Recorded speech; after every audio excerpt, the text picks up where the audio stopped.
Assalamualaikum warahmatullahi wabarakatuh. Selamat pagi anak-anak, bagaimana kabar hari ini? Alhamdulillah, luar biasa. Semoga semuanya sehat. Mari pembelajaran hari ini kita awali dengan membaca basmalah. Bismillahirrohmanirrohim. Anak-anak, hari ini kita akan belajar tema 7 subtema 1 bidang studi IPS. Apa yang akan kita bahas? Ya, temanya adalah masa penjajahan bangsa Eropa di Indonesia. Jangan lupa untuk like, share, dan subscribe pada channel kami youtube.com/c/Dedi Hernanto. Terima kasih.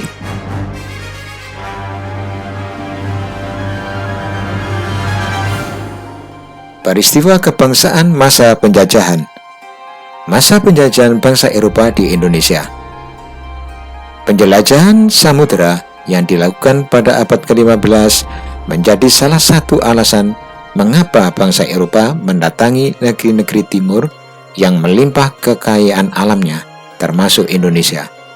Hal ini terjadi untuk mewujudkan tujuan utama dari penjelajahan samudera, yaitu mencapai kejayaan atau glory, memiliki kekayaan atau gold, menyebarkan agama atau gospel, dan mencari rempah-rempah.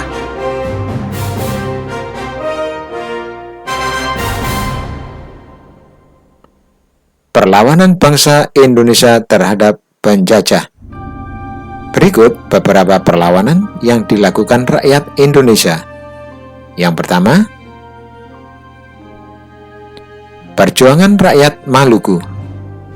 Tahun 1533, Sultan Ternate menyerukan perlawanan untuk mengusir bangsa Portugis yang berkhianat kepada kerajaan Ternate dengan memonopoli rempah-rempah. Perlawanan kedua terjadi pada tahun 1570. Perlawanan tersebut dipimpin oleh Sultan Ba'abullah, disebabkan oleh tewasnya Sultan Khairun.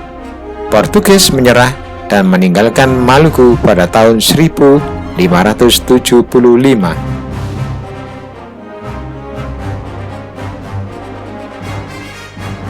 Perjuangan rakyat Sumatera.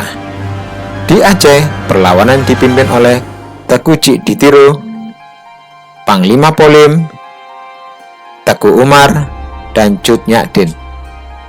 Rakyat Aceh menggunakan taktik perang gerilya, yaitu memasuki hutan agar tidak mudah ditangkap. Perlawanan rakyat Sumatera Utara dipimpin oleh Sisinga Mangaraja ke-12. Penyebabnya adalah Belanda ingin menguasai Tapanuli. Di Sumatera Barat, perlawanan dipimpin oleh Tuanku Imam Bonjol. Penyebabnya adalah politik adu domba Belanda terhadap kaum adat dan kaum Padri. Perjuangan rakyat Jawa. Di Pulau Jawa, Pangeran Diponegoro memimpin perlawanan terhadap Belanda. Perang terjadi karena Belanda memasang patok jalan di atas tanah makam leluhur Pangeran Diponegoro tanpa izin. Belanda berhasil menangkap Pangeran Diponegoro dengan berpura-pura mengajak berunding. Saat berunding, Pangeran Diponegoro ditangkap dan diasingkan ke Manado pada tahun 1830.